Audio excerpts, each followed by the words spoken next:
Asia cup में फिर पाकिस्तान और भारत के दरमियान सनसनीखेज मुकाबले का लम्हा आन पहुंचा।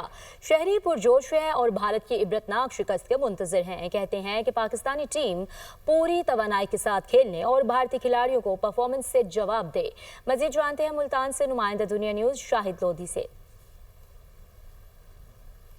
जी, एशिया कप में पाकिस्तान और भारत के दरमियान दूसरा मार्का अब होने जा रहा है। कुछ घंटे बाकी हैं और पाकिस्तान के जो शहरी हैं, खिलाड़ी हैं, उनमें बहुत जोश व खरोश पाया जा रहा है और वो तवक्को कर रहे हैं कि पाकिस्तान इस मैच में अच्छी कारकर्दगी का मुजाहरा करेगा। और हम जानते हैं जो मुल्तान के खिलाड़ी हैं वो इस बारे में क्या राय रखते हैं और उनका क्या अंदाज़ा है और क्या कहना चाहेंगे। पाकिस्तान से तो बहुत सारी उम्मीदें हैं, इंशाल्लाह वो इस मैच में कमबैक करेगा और इंडिया को फिर से एक दफ़ा मुंह तोड़ जवाब देगा। और जो इस बार जब जीतेगा पाकिस्तान तो हम ऐसे बद इखलाकी नहीं करेंगे। इंशाल्लाह हम भी जाएंगे, हैंडशेक करेंगे, क्योंकि हमें एक स्पोर्ट्समैन स्पिरिट दिखानी है। इंशाल्लाह पाकिस्तान इस बार उनको हराएगा और उनको मुंह तोड़ जवाब देगा और पाकिस्तान आज का मैच विन करेगा।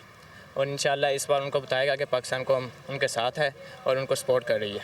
जी, आपने देखा कि खिलाड़ी कितने पुरजोश पुरएतमाद हैं कि पाकिस्तान आज भारत से अपना बदला चुकाएगा और पाकिस्तान कौम को खुशियां देगा।